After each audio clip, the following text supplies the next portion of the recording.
नमस्कार, आप देख रहे हैं एससीएस न्यूज और मैं हूं कमलेंद्र झा। कार्यक्रम है कहिए नेताजी और इस कार्यक्रम में आज हमारे साथ फिर से एक नए मेहमान के रूप में उपस्थित हैं वार्ड नंबर 46 की प्रत्याशी मीना पासवान। तो सबसे पहले इनका स्वागत करते हैं। मीना जी, आपका एससीएस पे बहुत बहुत स्वागत है।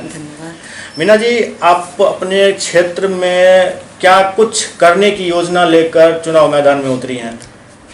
हम अपने क्षेत्र में पहले तो वहाँ घूमे हैं, काम काफ़ी हुआ है, लेकिन जो कमी है, जो नाला पानी का निकासी, सड़कें, इस सब में कुछ कमी नज़र आया, वो सब आगे बढ़ाने का प्रयास करेंगे। नाली कहीं कहीं है, कहीं बिल्कुल नहीं है। जहाँ है वहाँ ढक्कन नहीं है, जिस कारण मच्छर उसमें पनप रहा है। हाँ, ये है।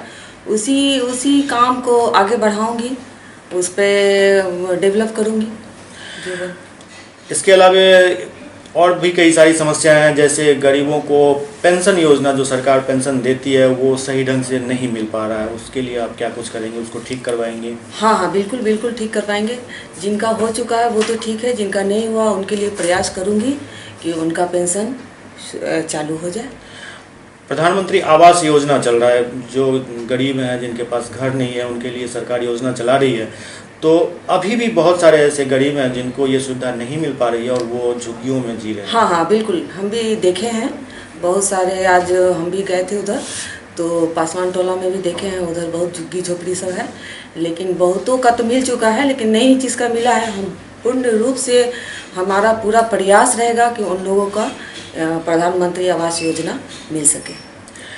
इस क्षेत्र में एक समस्या है जो महिलाओं से जुड़ा हुआ है, जो महिलाओं को इस क्षेत्र में कुछ असुरक्षा की भावना महसूस होती है। खासकर यदि लड़कियों की बात की जाए तो उनको शहर जाने में कुछ कहीं कुछ प्रॉब्लम हो रही है, तो उसको आप दूर करवाएंगे? हाँ, बिल्कुल दूर करवाएंगे। महिला सशक्तिकरण पर आप क्या करना चाहेंगी? क्योंकि महिलाएं जो आत्मनिर्भर होना चाहती हैं, वो कुछ करना चाहती हैं, रोजगार करना चाहती हैं, नौकरी करना चाहती हैं, तो उनके लिए क्या कुछ आप करना चाहेंगे? हम तो बिल्कुल चाहेंगे, हम भी महिला ही हैं, इसलिए हम महिला की ओर ज़्यादा ध्यान देंगे। और महिला लोग को भाई वो जो सिलाई होता है, कढ़ाई होता है, मिथिला पेंटिंग, मतलब प्रधानमंत्री कौशल योजना के तहत उनको हुनर सिखवाएं। हाँ, प्रधानमंत्री कौशल योजना की तरफ से जो हो सकेगा हम पूर्ण रूप से। समस्याएं कई हैं, वार्ड आपका भी बहुत बड़ा है। इसमें एक समस्या है जो सड़क है, वो कहीं संकीर्ण है, कहीं सड़क टूटी हुई है, कहीं ठीक ठाक है, तो उसको कैसे आप दुरुस्त करवाएंगे? हाँ, वो तो सड़क देखे हैं, कहीं ज़्यादातर तो ठीक ही था, लेकिन जहाँ टूटा हुआ है, जहाँ ज़रूरत पड़ेगा वहाँ बनाने का प्रयास करूँगी।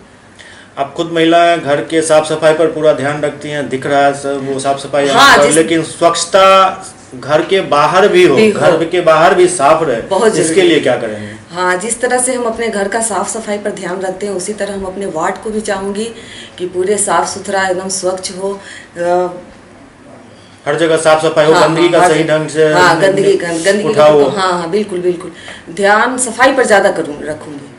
स्वच्छता रहने से बीमारी कम होती है, मच्छर भी कम होता है। मच्छर कम होंगे तो बीमारी ऑलरेडी कम होगी। सही बात है। हाँ। बच्चे जो हैं वो मतलब उसी गंदगी से ज्यादा बीमार होकर घर पहुंचते हैं, जिसके बाद गार्जियन को काफी फजीहत और परेशानी होती है। सही।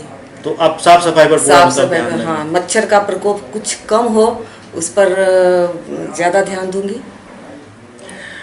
आने वाले समय में इस पूरे अपने वार्ड में कहीं भी अब पेड़ पौधा नहीं बचा है। जो थोड़ा सा भी जगह है उसमें आप कोशिश करेंगे जो कुछ वृक्षारोपण कराया जाए, ताकि गर्मी के दिनों में और अन्य दिनों में भी लोगों को। हाँ, सही बात है। हाँ, बिल्कुल। जहाँ खाली जगह रहेगा, जहाँ पौधा लगाने का ये रहेगा, तो वहाँ पर हम लोग प्रयास करेंगे कि वहाँ पर कुछ पेड़ पौधा लगा दिया जाए, ताकि जाने आने वाले लोग भी अगर गर्मी से ज़्यादा तप रहे हों तो थोड़ा देर राहत महसूस कर ले, वहाँ पेड़ के नीचे खड़े हो करके।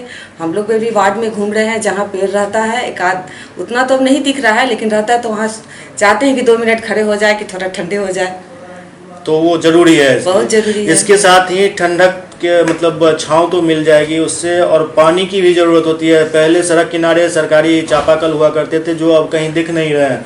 कोई राहगीर यदि चलता है तो उसको प्यास जब लगती है तो इधर उधर खोजता है, कुछ नहीं मिलता है, अंत में 20 रुपये 25 रुपये लीटर उसको पानी खरीदना पड़ता है मजबूरी में। हाँ, वो तो देखे हैं, वो कहीं कहीं कल है भी, तो वो हैंडपम्प सब टूटा हुआ था, लेकिन उसको दुरुस्त करना पड़ेगा। और मतलब आप चाहेंगे जो हाँ, आपके हाँ, क्षेत्र में सड़क किनारे कहीं कहीं ऐसा हाँ, मतलब जुगाड़ हो, पानी हाँ, की पानी व्यवस्था का हो, जुगाड़ जो हो, लोग हाँ, प्यासे न रहें। हाँ हाँ, बिल्कुल बिल्कुल, जो आए जाए मुसाफिर लोग भी पानी पी सके और किसी के दरवाजे पे मांगना नहीं पड़े।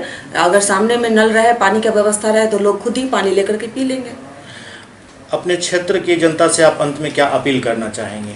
मैं मीना पासवान अपने वार्ड नंबर 46 की जनता से अपील करती हूँ कि वो अपना कीमती वोट इस बार मुझे दे। मेरा छाप मेज छाप है जो क्रमांक 5 पर है। तो माताओं एवं बहनों, चाचा भैया, एक बार मुझे मौका दें। बहुत बहुत धन्यवाद आपका। तो ये थी वार्ड नंबर 46 से प्रत्याशी मीना पासवान, जिनका सीधा सा कहना है जो अपने क्षेत्र के समस्याओं से रूबरू हो चुकी हैं और उन सारी समस्याओं का समाधान वो पार्षद बनते ही शुरू कर देंगे। और खासकर महिलाओं पर इनका फोकस ज़्यादा रहेगा, क्योंकि ये खुद भी एक महिला है। साफ सफाई और स्वच्छता घर से लेकर बाहर तक रहे, इस पर भी इनका ध्यान होगा। कार्यक्रम कहिए नेताजी के इस अंक में अभी इतना ही। अगले अंक में फिर किसी और नेताजी के साथ आपके समक्ष उपस्थित होंगे। तब तक आप देखते रहिए CS न्यूज। नमस्कार।